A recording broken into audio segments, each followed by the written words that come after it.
जय श्री कृष्ण। महाभारत युद्ध के समाप्त होने के बाद युधिष्ठिर बहुत दुखी होते हैं कि अश्वत्थामा ने उनके पुत्रों को मार दिया। तब द्रौपदी दुखी होते हुए महाराज धौम्य के पास जाती है और उनसे कहती है कि कोई ऐसा उपाय बताए जिससे कि पुत्र अधिक दिनों तक जीवित रहने वाले हों। तब महाराज धौम्य कहते हैं कि जोमुतवाहन नाम का राजा हुआ, वह एक बार अपनी स्त्री के साथ ससुराल में रुका हुआ था। तभी उसे मध्य रात्रि को एक करुण स्वर सुनाई देता है और वह उस महिला से जाकर पूछता है कि आप क्यों रो रही हैं। तब वह महिला कहती है कि गरुड़ उसके पुत्रों को उठा कर ले जाता है और खा लेता है। तब जोमुतवाहन उस खाने वाले स्थान पर जाता है और अपने शरीर को परोस कर कहता है खाने को। जब गरुड़ एक तरफ का अंग खा लेता है तब वह दूसरे अंग को खाने को कहता है तो गरुड़ रुक जाता है और उससे पूछता है कि तुम कौन हो। तब जोमुतवाहन कहता है कि मैं राजा हूँ, आप अपना कार्य करें।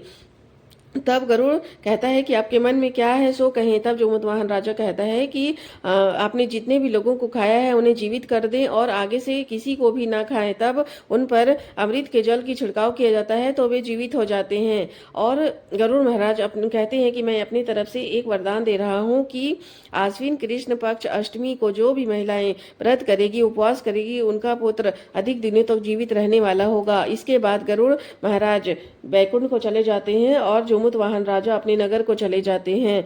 द्रौपदी अपनी सखियों के साथ व्रत का पालन करती है।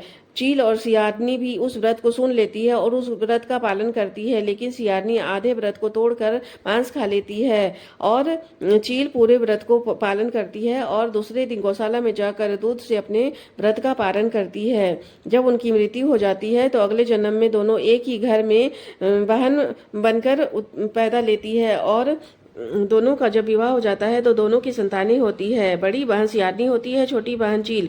बड़ी बहन के संतान होता था तो मृत्यु को प्राप्त हो जाता था, लेकिन छोटी बहन के संतान बहुत दिनों तक जीवित रहते थे। इस पर ईर्ष्यावश बड़ी बहन महाराज से कहती है कि छोटे बहन के बच्चों को भी मार दिया जाए। तब वह सैनिक से उन्हें मरवा देते हैं, फिर वे जीवित हो जाते हैं।